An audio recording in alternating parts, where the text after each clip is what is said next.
আসসালামু আলাইকুম এভরিওয়ান, আশা করছি সবাই ভালো আছেন। আমরা আজকে যাচ্ছি সিলেট রেলওয়ে স্টেশন থেকে শ্রীমঙ্গলের উদ্দেশ্যে, এবং শ্রীমঙ্গলে আমরা এক রাত থাকবো এবং ঘুরে দেখব সব কিছু। সো আমরা বেছে নিয়েছি ট্রেনটা, কারণ এখান থেকে ফ্যামিলি নিয়ে যাওয়ার জন্য আমরা মনে করি ট্রেনটাই বেস্ট। কিছুক্ষণ 2-2.5 ঘন্টা জার্নি করার পর আমরা পৌঁছে গেলাম সেখানে গিয়ে শ্রীমঙ্গল চেক ইন রেলওয়ে করি। স্টেশনে, এবং সেখান থেকে নেমে আমরা চলে গেলাম প্রথম গ্র্যান্ড সুলতানের পাশে।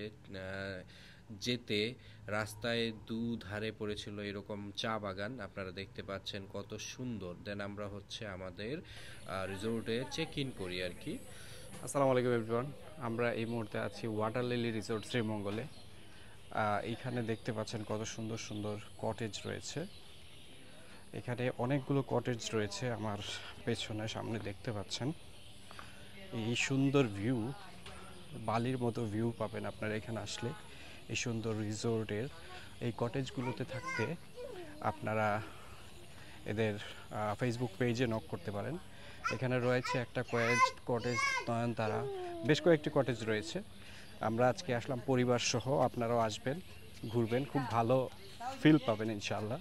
সবাই ভালো থাকুন, সুস্থ থাকুন, আসসালামু আলাইকুম। ওয়াটার লিলি রিসোর্টের সবচেয়ে আকর্ষণীয় যে দিকটা, এটা হচ্ছে এক পাশে পদ্ম ফুল আর এক পাশে শাপলা। লিলির এই বাহার আসলে আপনাকে মুগ্ধ করবে। দেখতেই পাচ্ছেন এই পাশে শাপলা ফুলগুলো, এই পাশে পদ্ম ফুলগুলো কত সুন্দর। পেছনে সুইমিং পুল রয়েছে।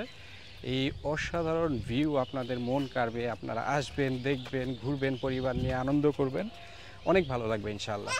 সো আমরা আসলে আজকে পরিবার সহ আসলাম, আপনারাও পরিবার সহ বন্ধুবান্ধব সহ আসতে পারেন। খুব সুন্দর এই জায়গাগুলোতে।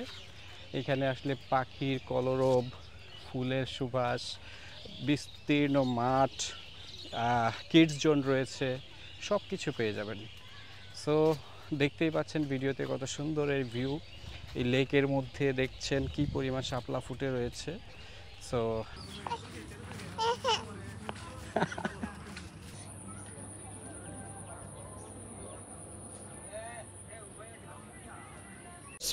আমরা এই দিন রাতে এখানে থাকি, দেন হচ্ছে পরের দিন সকালে নাস্তা করে আমরা বের হয়ে যাই লাউয়াছড়ার উদ্দেশ্যে, এবং লাউয়াছড়া দেখে আমরা চলে আসি এই শ্রীমঙ্গলের এই চিড়িয়াখানায়। এটি হচ্ছে শ্রীমঙ্গল শহরের কাছেই, খুব কাছে। 30-40 টাকা আপনাদের অটোরিকশা ভাড়া নেবে। সেখানে আসলেই আপনারা দেখতে পারবেন ভালুক, এই ধরনের মেছো বিড়াল। এছাড়াও এই চিড়িয়াখানায় সাপ, অজগর সহ বিভিন্ন ধরনের পাখি, ঈগল পাখি, বক পাখি এবং বিভিন্ন ধরনের রয়েছে। বানর রয়েছে, হরিণ রয়েছে, এখানে হরিণ দেখতে পারবেন। এছাড়া উট পাখি, আদার্স অনেক ধরনের বিভিন্ন প্রজাতির পশু পাখি আপনারা এই চিড়িয়াখানায় আসলে দেখতে পারবেন।